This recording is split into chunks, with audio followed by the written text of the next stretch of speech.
أعوذ بالله من الشيطان الرجيم. بسم الله الرحمن الرحيم. يا أيها النبي اتق الله ولا تطع الكافرين والمنافقين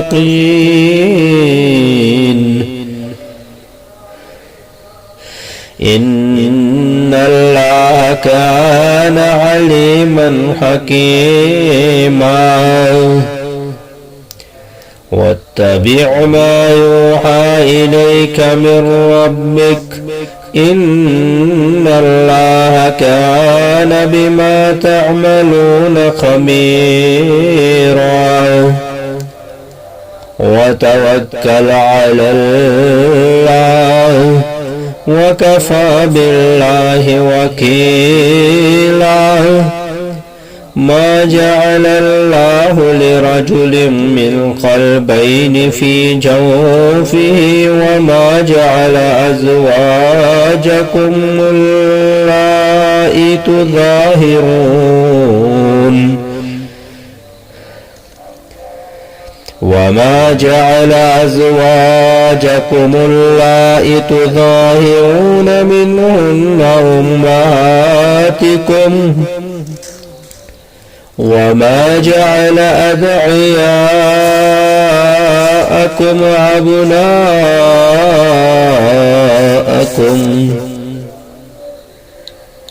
ذلكم قولكم بأفواهكم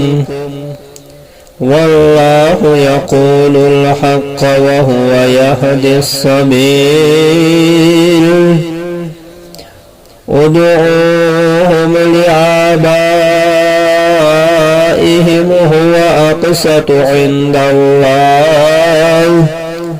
فإن لم تعلموا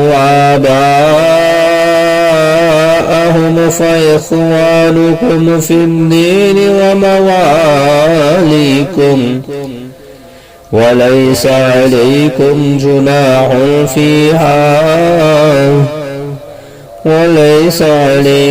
جناح فيما أخطأتم به ولكن ما تعمدت قلوبكم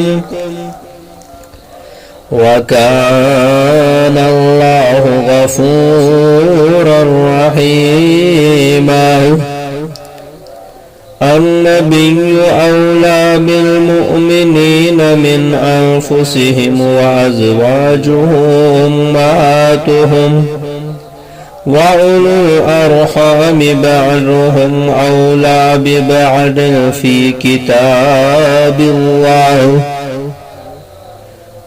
كتاب الله من المؤمنين والمهاجرين إلا أن تفعلوا إلى أوليائكم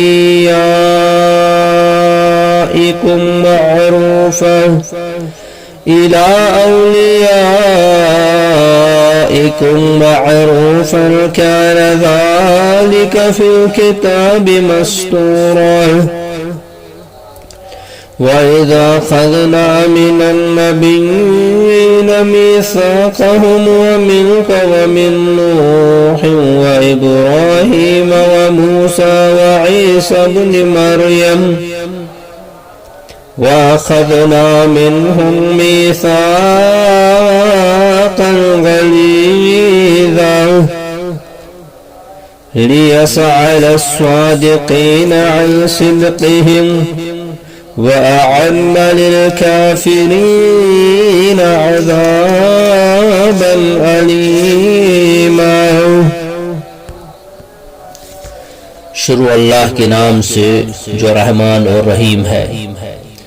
اے نبی صلی اللہ علیہ وسلم اللہ سے ڈرتے رہیے اور کافروں اور منافقوں کی اطاعت نہ کیجیے،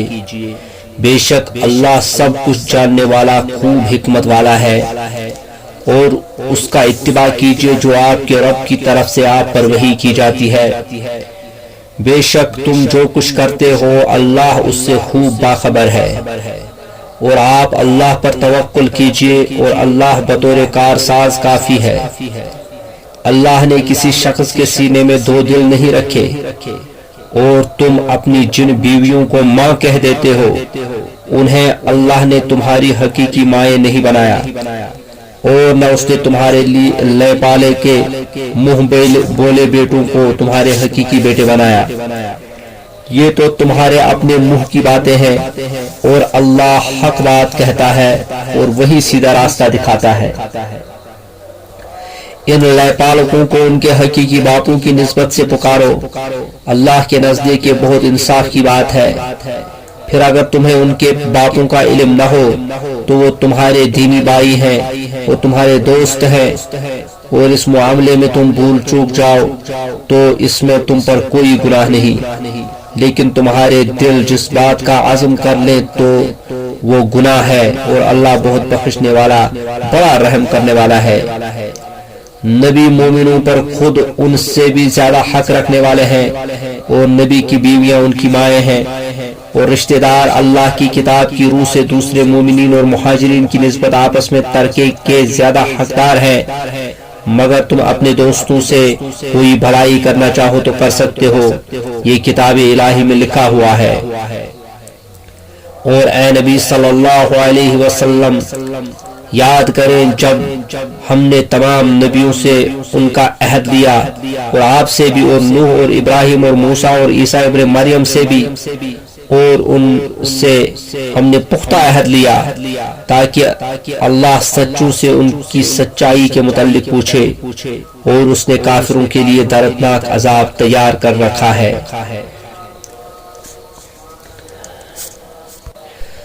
يا أيها الذين آمنوا اذكروا نعمة الله عليكم إذ جاءتكم جنود فأرسلنا عليهم ريحا وجنودا لم تروها وكان الله بما تعملون بصيرا إذ جاءوكم من فوقكم ومن أسفل منكم وإذ زاغت الأبصار وبلغت القلوب الحناجر وتظنون بالله الظنون هنالك ابتلي المؤمنون وزلزلوا زلزالا شديدا وإذ يقول المنافقون والذين في قلوبهم مرض ما وعدنا الله ورسوله إلا غرورا وإذ قالت طائفة منهم يا أهل يثرب لا مقام لكم فارجعوا ويستأذن فريق منهم النبي يقولون إن بيوتنا عورة وما هي بعورة إن يريدون إلا فرارا ولو دخلت عليهم من أقطارها ثم سئلوا الفتنة لآتوها وما تلمثوا فيها إلا يسيرا ولقد كانوا عاهدوا الله من قبل لا يولون الأدبار وكان أحد الله مسؤولا قل لن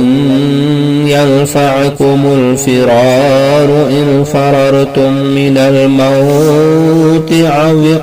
القتل وإذا لا تمتعون إلا قليلا قل من ذا الذي يعصمكم من الله إن أراد بكم سوءا أو أراد بكم رحمة ولا يجدون لهم من دون الله وليا ولا نصيرا قد يعلم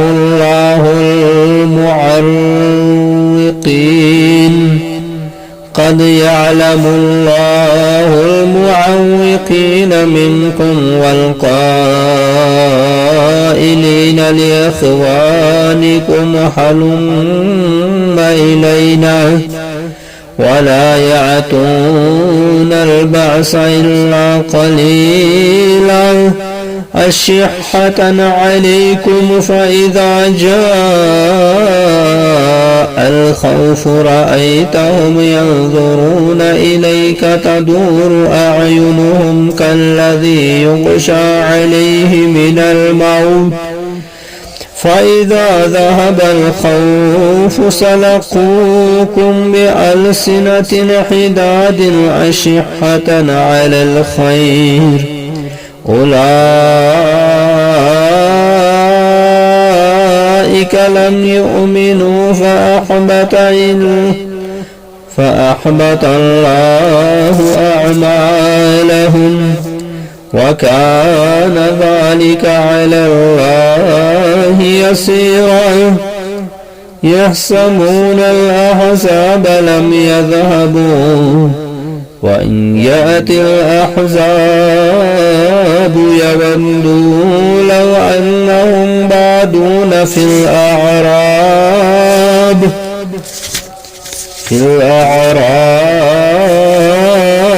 يسألون عن أنبائكم ولو كانوا فيكم ما قاتلوا إلا قليلا. اے ایمان والو، تم اپنے اوپر اللہ کا احسان یاد کرو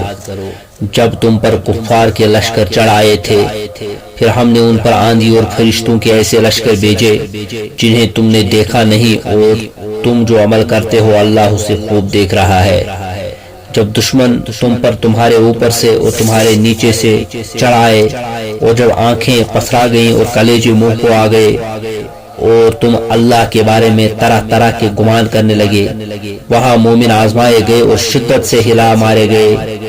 اور جب منافقین اور جن لوگوں کے دلوں میں مرض تھا کہہ رہے تھے اللہ اور اس کے رسول نے تم ہم سے محض دھوکے کا وعدہ کیا تھا، اور جب ان میں سے ایک گروہ نے کہا تھا اے اہل یثرب آج تمہارے لیے لشکر کے ساتھ ٹھہرنے کا موقع نہیں، لہذا تم لوٹ چلو، اور ان میں سے ایک گروہ نبی سے اجازت مانگ رہا تھا. وہ کہتے تھے بے شک ہمارے گھر غیر محفوظ ہیں، حالانکہ وہ غیر محفوظ نہیں تھے، وہ تو صرف جنگ سے فرار چاہتے تھے. اور اگر اس مدینہ کے اطراف سے ان پر کفار کے لشکر داخل کیے جاتے، پھر انہیں فتنے خانہ جنگی کی دعوت دی جاتی تو فوراً اس میں کود پڑتے اور اس میں بس تھوڑا ہی توقف کرتے. اور بلا شبہ اس سے پہلے انہوں نے اللہ سے عہد کیا تھا کہ وہ پیٹ پھیر کر نہیں بھاگیں گے، اور اللہ کے عہد کی پوچھ گچھ تو ہونی ہے. آپ کہہ دیجئے اگر تم موت سے یا قتل ہونے سے بھاگو تو تمہارا بھاگنا تمہیں ہرگز نفع نہیں دے گا اور تم تو بہت کم فائدہ اٹھاؤ گے. کہہ دیجئے کون ہے جو تمہیں اللہ سے بچا سکے اگر وہ تمہیں نقصان پہنچانے کا ارادہ کرے یا وہ تم پر رحمت کا ارادہ کرے،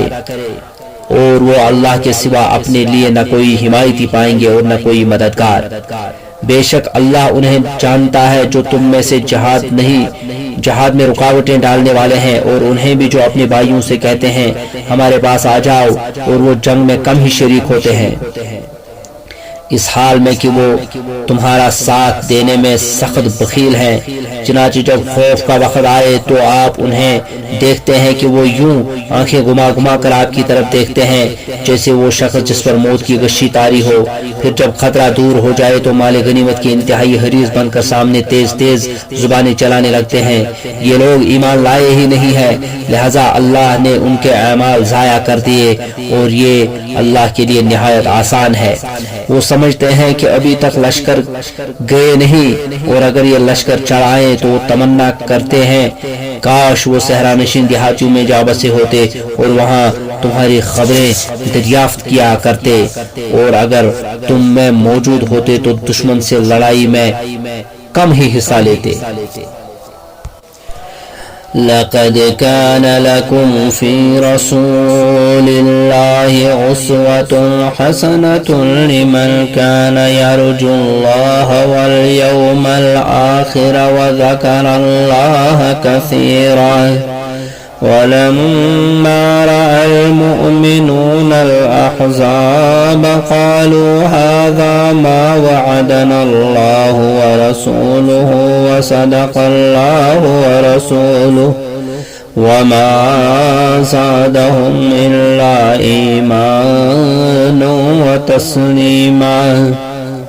من المؤمنين رجال صدقوا ما عاهدوا الله عليه فمنهم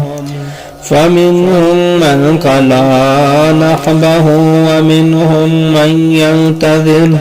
وما بدلوا تبديلا ليجزي الله الصادقين بصدقهم ويعذب المنافقين إن شاء أو يتوب عليهم إن الله كان غفورا رحيما ورد الله الذين كفروا بغيظهم لم ينالوا خيرا وكفى الله المؤمنين القتال وكان الله قويا عزيزا وأنزل الذين ظاهروهم من أهل الكتاب من صياصيهم وقذف في قلوبهم الرعب فريقا تقتلون وتأسرون فريقا وأورثكم أرضهم وديارهم وأموالهم وأرضا لم تطئوها وكان الله على كل شيء قديرا۔ رسول اللہ صلی اللہ علیہ وسلم کی ذات میں بہترین نمونہ ہے ہر اس شخص کے لیے جو اللہ سے ملاقات اور یوم آخرت کی امید رکھتا ہے اور اکثر اور کثرت سے اللہ کا ذکر کرتا ہے۔ اور مومنوں نے جب لشکر دیکھے تو کہا یہ تو وہی ہے جس کا اللہ اور اس کے رسول نے ہم سے وعدہ کیا تھا، اور اللہ اور اس کے رسول نے سچ کہا تھا، اور اس چیز نے ان کے ایمان اور فرما برداری کو اور زیادہ کر دیا۔ مومنوں میں سے کچھ وہ بھی لوگ ہیں جنہوں نے اللہ سے عہد کیا تھا، وہ سچ کر دکھایا، چنانچہ ان میں سے بعض نے اپنا عہد پورا کیا، شہادت پا گئے، اور ان میں سے بعض منتظر ہیں، اور انہوں نے عہد میں کوئی تبدیلی نہیں کی تاکہ اللہ سچوں کو ان کی سچائی کی جزا دے اور منافقین کو اگر چاہے تو عذاب دے یا ان کی توبہ قبول فرمائے۔ یقیناً اللہ بہت مغفرت کرنے والا نہایت رحم کرنے والا ہے۔ اور غزوہ احزاب میں اللہ نے کافروں کو ان کے ناکامی کے بعد غصے میں لوٹا دیا، وہ کوئی فائدہ حاصل نہ کر سکے، اور اس لڑائی میں اللہ مومنوں کے لیے کافی ہو گیا، اور اللہ بڑی قوت والا نہایت غالب ہے۔ اور اہل کتاب میں سے جن لوگوں نے کافروں کی مدد کی تھی انہیں اللہ نے ان کے قلعوں سے اتارا اور ان کے دلوں میں رعب ڈال دیا۔ تم ان بنی قریظہ کے ایک گروہ کو قتل کر رہے تھے اور دوسرے کو قیدی بنا رہے تھے، اور اللہ نے تمہیں ان کی زمینوں، ان کے گھروں اور ان کے اموال اور ان کی زمین کا وارث بنا دیا جسے تمہارے قدموں نے روندا نہیں تھا، اور اللہ ہر شے پر خوب قادر ہے۔ يا أيها النبي قل لأزواجك إن كنتن تردن الحياة الدنيا وزينتها فتعالين أمتعكن أسرحكن سراحا جميلا وإن كنتن تردن الله ورسوله والدار الآخرة فإن الله أعد للمحسنات منكن أجرا عظيما. يا نساء النبي من يأت منكن بفاحشة مبينة يضاعف لها العذاب ضعفين وكان ذلك على الله يسيرا. ومن يقنت منكن لله ورسوله وتعمل صالحا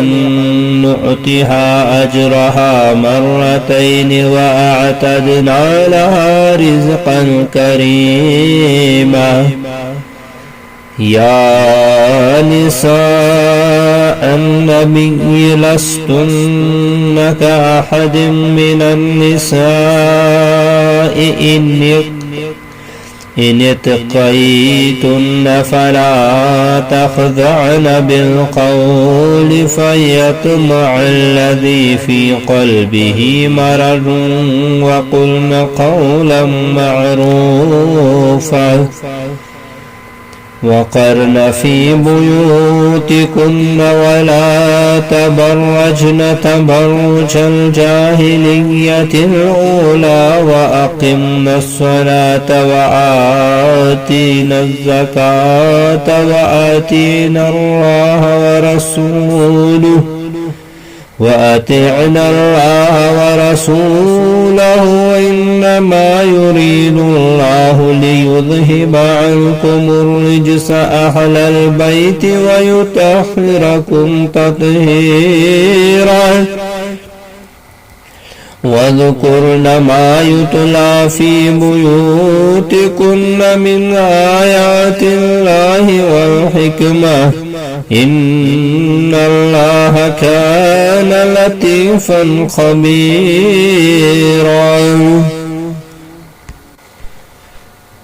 اے نبی صلی اللہ علیہ وسلم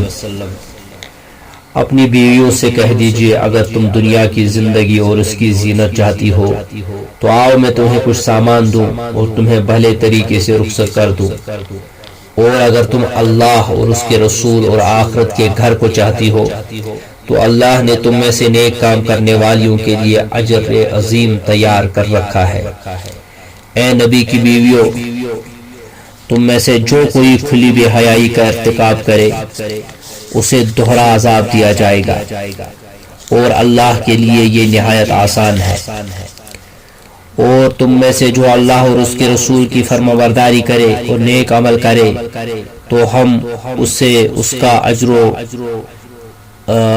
ثواب دگنا کر دیں گے، اور اس کے لیے ہم نے عزت کا رزق تیار کر رکھا ہے۔ اے نبی کی بیویوں، تم عام عورتوں کی طرح نہیں ہو۔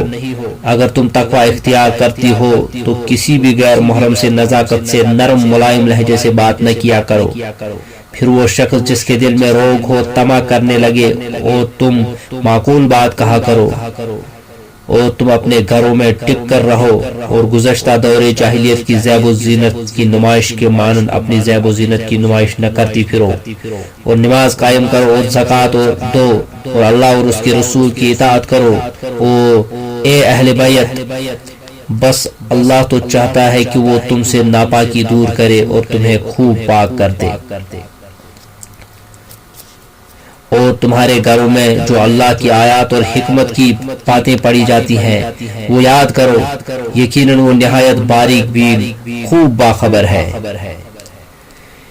ان المسلمین والمسلمات والمؤمنین والمؤمنات والقانتین والقانتين والقانتات والصادقين والصادقات والصابرين والصابرات والصابرات والخاشعين والخاشعات والمتصدقين والمتصدقات والصائمين والصائمات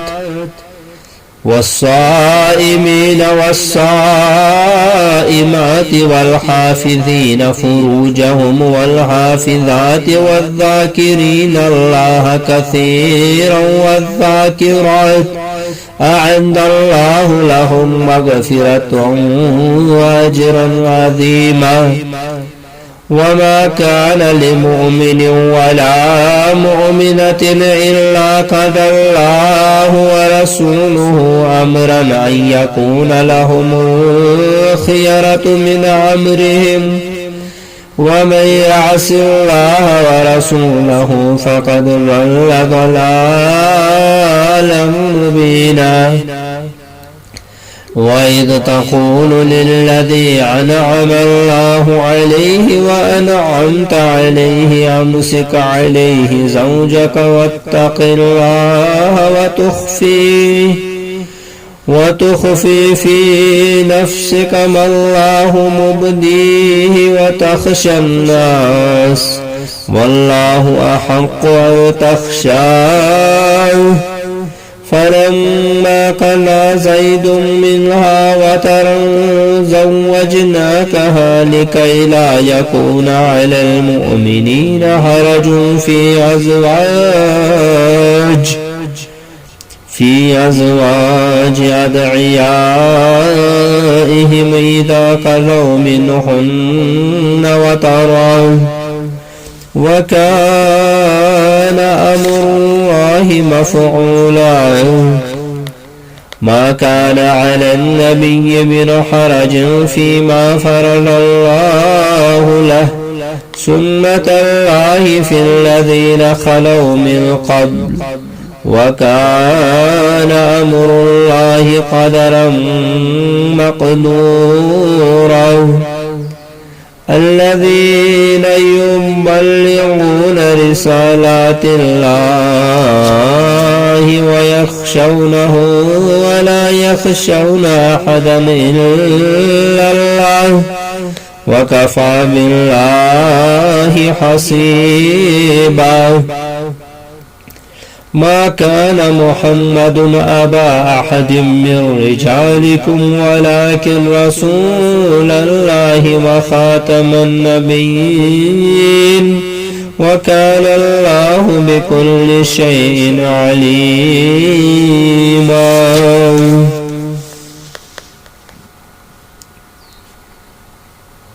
بے شک مسلمان مرد اور مسلمان عورتیں، مومن مرد اور مومن عورتیں،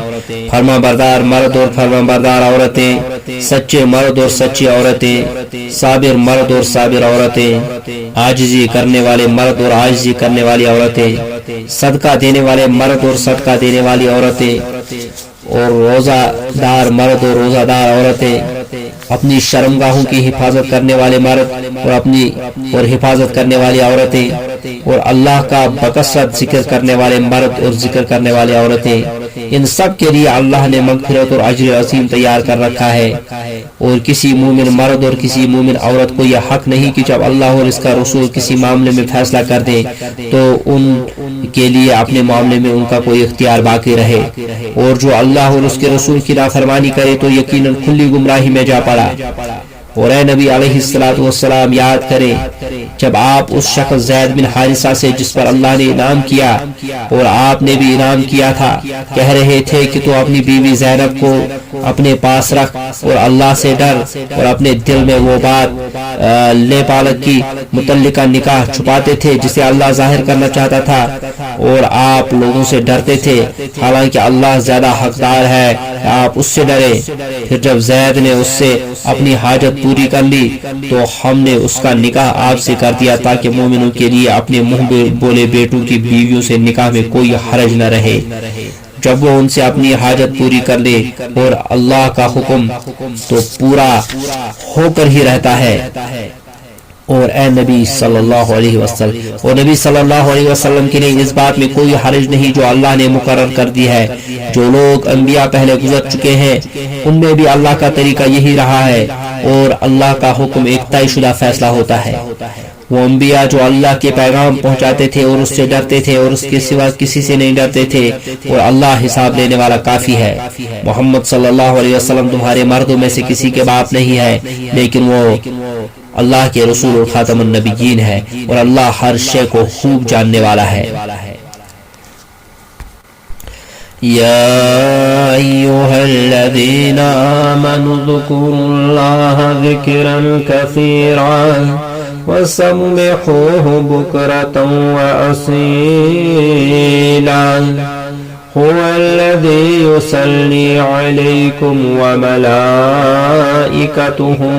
ليخرجكم من الظلمات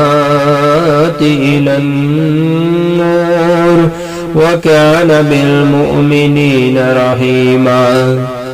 تحيتهم يوم يلقونه سلام وأعد لهم أجرا كريما يا أيها النبي إنا أرسلناك شاهدا ومبشرا ونذيرا وداعيا إلى الله بإذنه وسراجا منيرا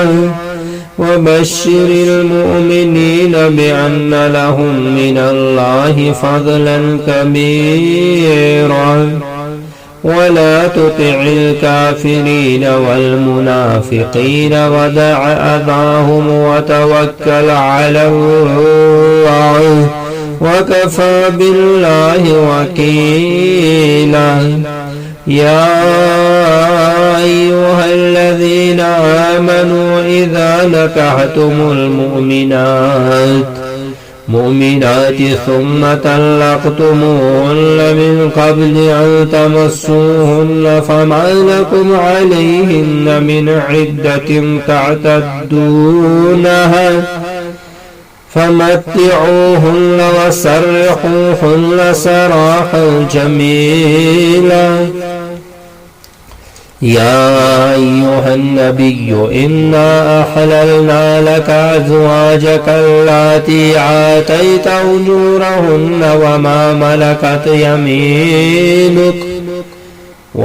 ملكت يمينك مما أفاء الله عليك وبنات عمك وبنات عماتك وبنات خالك وبنات خالاتك اللاتي هاجرن معك وامرأة مؤمنة إذ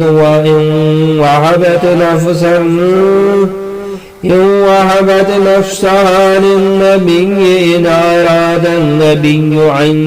يستنكحها خالصة لك من دون المؤمنين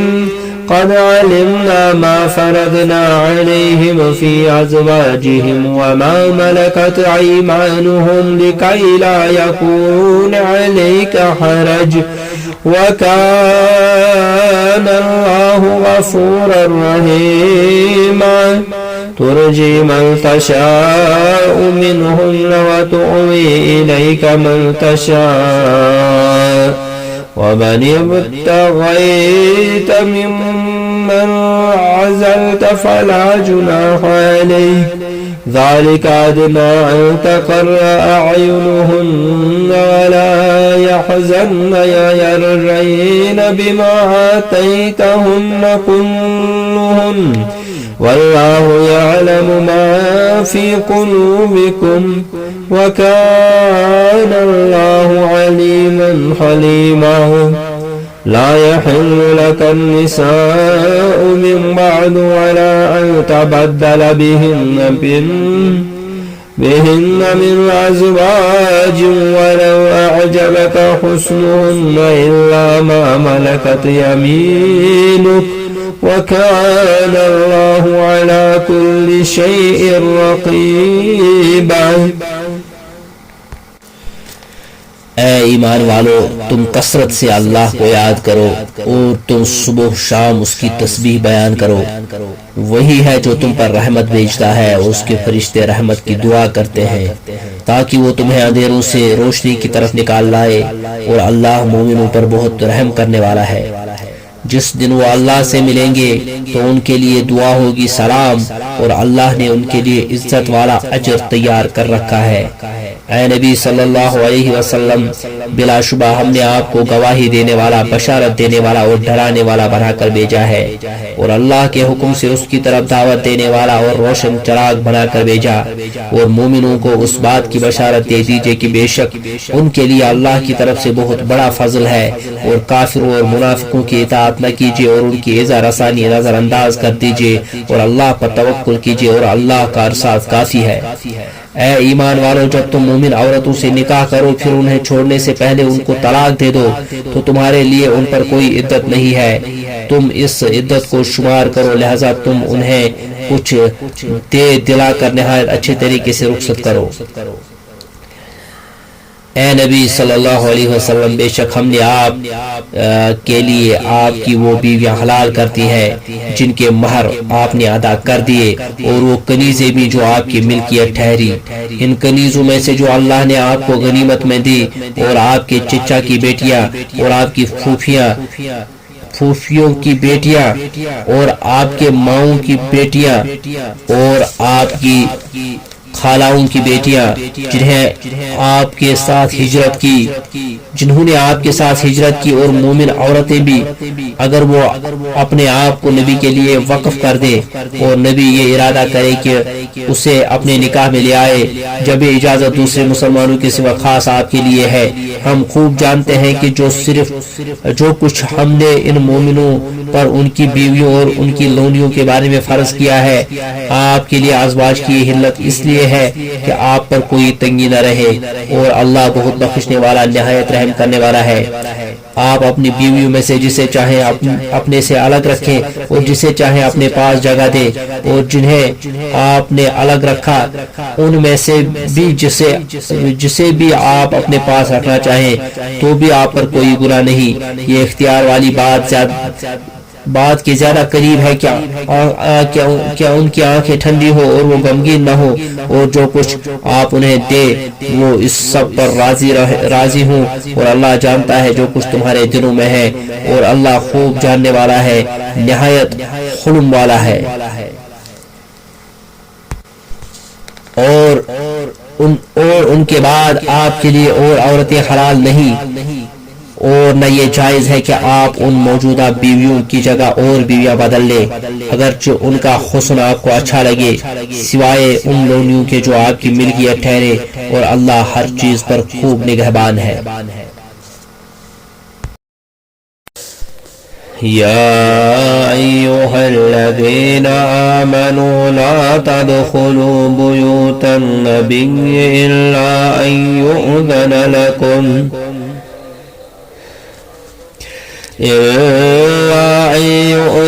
لكم إلى طعام غير ناظرين إناه، ولكن إذا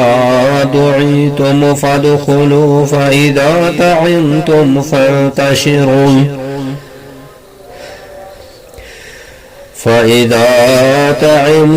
فانتشروا ولا مستأنسين لحديث، إن ذلكم كان يؤذي النبي فيستحي منكم، والله لا يستحي من الحق، وَإِذَا سَأَلْتُمُوهُنَّ مَتَاعًا فَاسْأَلُوهُنَّ مِنْ وَرَاءِ حِجَابٍ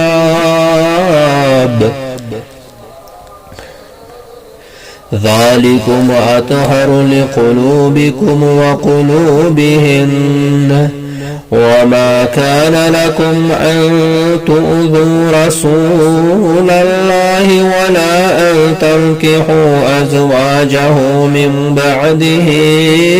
أبدا إن ذلكم كان عند الله عظيما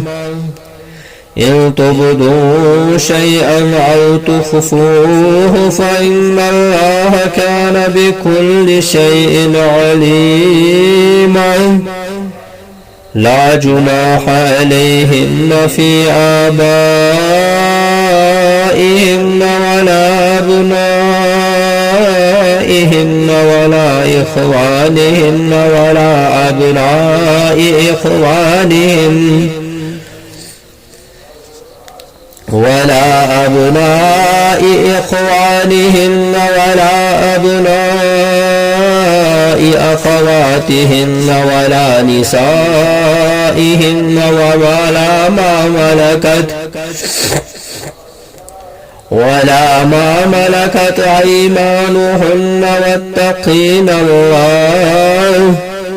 إن الله كان على كل شيء شهيدا إن الله وملائكته يصلون على النبي يا أيها الذين آمنوا صلوا عليه وسلموا تسليما إن الذين يؤذون الله ورسوله لعنهم الله في الدنيا والآخرة وأعد لهم عذابا مهينا والذين يؤذون المؤمنين والمؤمنات بغير ما اكتسبوا فقد احتملوا بهتانا وإثما مبينا اے ایمان والو تم نبی کے گھروں میں داخل نہ ہوا کرو الا یہ کہ تمہیں کھانے کے لیے اجازت دے دی جائے، نہ یہ کہ وہاں جا کر کھانا پکنے کا انتظار کرتے رہو، لیکن جب تمہیں دعوت دی جائے تب تم داخل ہو جاؤ، پھر جب کھانا کھا چکو تو منتشر ہو جاؤ اور وہی باتوں میں نہ لگے رہو،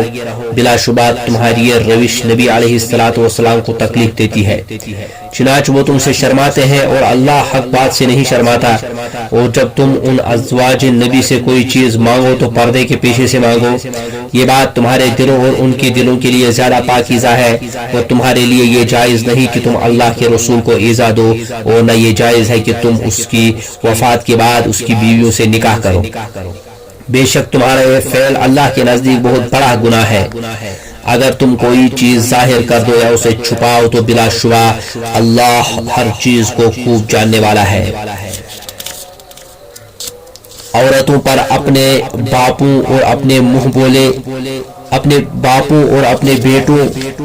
اور اپنے بھائیوں اور اپنے بھتیجوں اور اپنے بھانجوں اور اپنی عورتوں اور اپنی ملکیت میں آنے والیوں یعنی لونڈیوں غلاموں کے سامنے آنے میں کوئی گناہ نہیں، اور اے عورتوں تم اللہ سے ڈرتی رہو، بے شک اللہ ہر چیز پر گواہ ہے، بلا شبہ اللہ اور اس کے فرشتے نبی علیہ السلام پر رحمت بھیجتے ہیں، اے ایمان والو تم بھی اس پر درود بھیجو اور خوب سلام بھیجو، بلا شبہ جو لوگ اللہ اور اس کے رسول کو ایذا پہنچاتے ہیں اللہ نے ان پر دنیا اور آخرت میں لعنت کی ہے اور ان کے لیے رسوا کن عذاب تیار کیا ہے، اور جو لوگ مومن مردوں اور مومن عورتوں کو ایذا پہنچائے جبکہ انہوں نے کوئی جرم نہ کیا ہو تو یقیناً ان لوگوں نے بہتان اور کھلے گناہ کا بوجھ اٹھایا ہے۔ يا أيها النبي قل لأزواجك وبناتك ونساء المؤمنين يدنين عليهن من جلابيبهن ذلك أدنى أن يعرفن فلا يؤذين وكان الله غفورا رحيما لئن لم ينته المنافقون والذين في قلوبهم مرض والمرجفون في المدينة في المدينة لنغرينك بهم ثم لا يجاورونك فيها إلا قليلا ملعونين أينما ثقفوا خذوا وقتلوا تقتيلا سنة الله في الذين خلوا من قبل ولئن تجد لسنة الله تبديلا يسألك الناس عن الساعة قل إنما علمها عند الله وما يدريك لعل الساعة تكون قريبا إن الله لعن الكافرين وأعد لهم سعيرا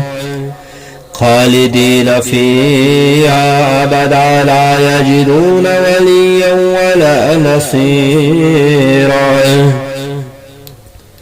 يوم تقلب وجوههم في النار يقولون يا ليتنا أطعنا الله وأطعنا الرسول وقالوا ربنا إنا أطعنا سادتنا وكبراءنا فأضلونا السبيلا ربنا آتهم ضعفين من العذاب ولعنهم لعنا كبيرا اے نبی اپنی بیویوں اور اپنی بیٹیوں اور مومنوں کی عورتوں سے کہہ دیجئے کہ وہ اپنے اوپر اپنی چادریں لٹکایا کریں، یہ بات اس کے زیادہ قریب ہے کہ وہ پہچان لی جائے اور انہیں ایذا نہ پہنچائی جائے، اور اللہ بہت بخشنے والا نہایت رحم کرنے والا ہے۔ اگر منافقین اور جن لوگوں کے دلوں میں مرض ہے اور مدینے میں جھوٹی افواہیں اڑانے والے ہار باز نہ آئے تو ہم ضرور ان پر مسلط کر دیں گے، پھر وہ آپ کے پاس اس مدینے میں تھوڑی ہی مدت رہ سکیں گے۔ وہ دھتکارے ہوئے ہیں، جہاں بھی وہ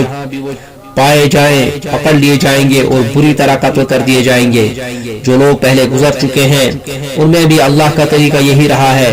اور آپ اللہ کے طریقے میں ہرگز کوئی تبدیلی نہیں پائیں گے۔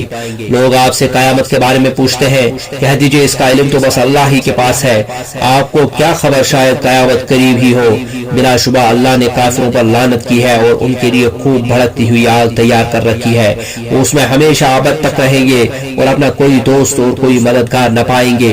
جس دن آگ میں ان کے چہرے الٹ پلٹ کر دیے جائیں گے تو وہ کہیں گے اے کاش ہم نے اللہ کی اطاعت کی ہوتی اور ہم نے رسول کی اطاعت کی ہوتی، اور وہ کہیں گے اے ہمارے رب بے شک ہم نے اپنے سرداروں اور بڑوں کی اطاعت کی تو انہوں نے ہمیں سیدھی راہ سے بھٹکا دیا۔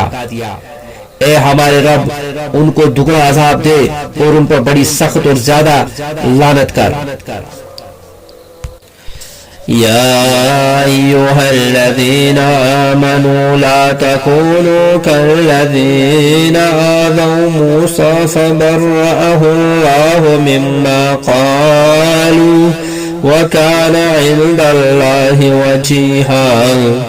يا أيها الذين آمنوا اتقوا الله وقولوا قولا سديدا يصلح لكم أعمالكم ويغفر لكم ذنوبكم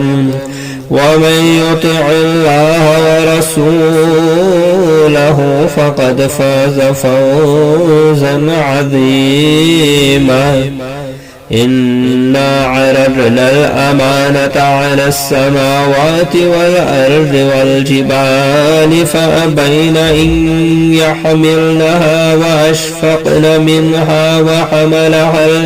الإنسان إنه كان ظلوما جهولا ليعذب الله المنافقين والمنافقات والمشركين والمشركات ويتوب الله على المؤمنين والمؤمنات وكان الله غفورا رحيما۔ اے ایمان ایمان والو تم ان لوگوں کی طرح نہ ہو جانا جنہوں نے موسیٰ کو ایذا دی تھی، پھر اللہ نے اس سے جھوٹی بات میں بری کر دیا جو انہوں نے کہی تھی، اور وہ اللہ کے نزدیک بڑے رتبے والا تھا۔ اے ایمان والو تم اللہ سے ڈرو اور سیدھی سچی بات کہا کرو، وہ تمہارے عمل درست کرے گا اور تمہارے لیے تمہارے گناہ بخش دے گا، اور جو اللہ اور اس کے رسول کی اطاعت کرے تو یقیناً اس نے بہت بڑی کامیابی حاصل کر لی۔ بلا شبہ ہم نے اپنی امانت آسمانوں اور زمین اور پہاڑوں کے سامنے پیش کی تو انہوں نے اسے اٹھانے سے انکار کر دیا اور وہ اس سے ڈر گئے، اور وہ امانت انسان نے اٹھا لی، یقیناً وہ بڑا ظالم اور بہت جاہل ہے۔ ہم نے یہ امانت اس لیے اٹھوائی کہ اللہ منافق مردوں اور منافق عورتوں اور مشرک مردوں اور مشرک عورتوں کو عذاب دے، اور اللہ مومن مردوں اور مومن عورتوں پر رحم فرمائے، اور اللہ بہت بخشنے والا نہایت رحم کرنے والا ہے۔